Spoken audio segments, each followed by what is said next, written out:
Have you ever walked into a conversation that you knew was going to be difficult and you thought to yourself, ugh, this isn't going to end well?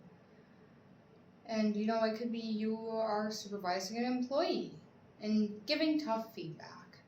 Or maybe you're just telling a colleague something you know they're not going to want to hear. That being said, you rehearse, you take a breath, and you think to yourself, ugh, don't blow this up. And in that moment, where professionalism collides with emotion, the need to have that conversation goes out of the way. And the only thing you can think about is avoiding it. How can I get out of this? Could I have sent an email instead? And the question is, what are you going to do about it? Do you avoid that conversation entirely? Do you approach it meekly? And truthfully, none of those are the answer. Because difficult workplace conversations can strengthen or fracture workplace relationships. Communication is like a line of threads that are easily cut when emotion comes awry.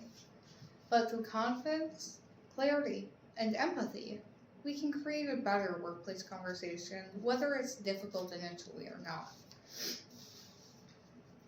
The cost of avoidance with these conversations is very much a problem.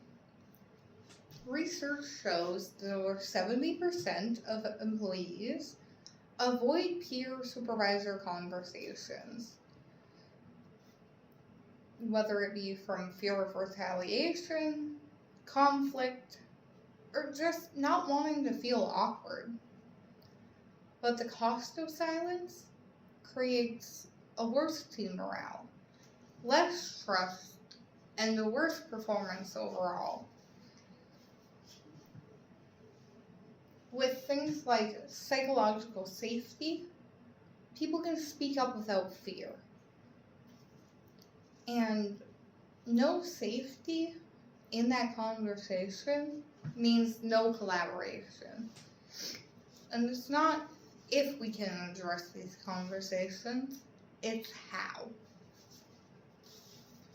And I'd like to begin with a story of my own coworkers, Diego and Mary. Diego is our supervising attorney in my office, and Mary is one of our support staff.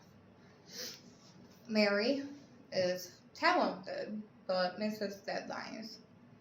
And Diego will put off a last-minute conversation. Well, when he approaches that conversation, he approached it with anger. He had let it build and build and build and build until there was a burst. And in that scenario, Mary shut down. And it took months of team building to recover from that. And I feel like we have a story that can all align with this, as everyone has been in that kind of scenario. And it's not a lack of care or skills that's the problem, but more than courage, our framework needs to be rooted in empathy and clarity.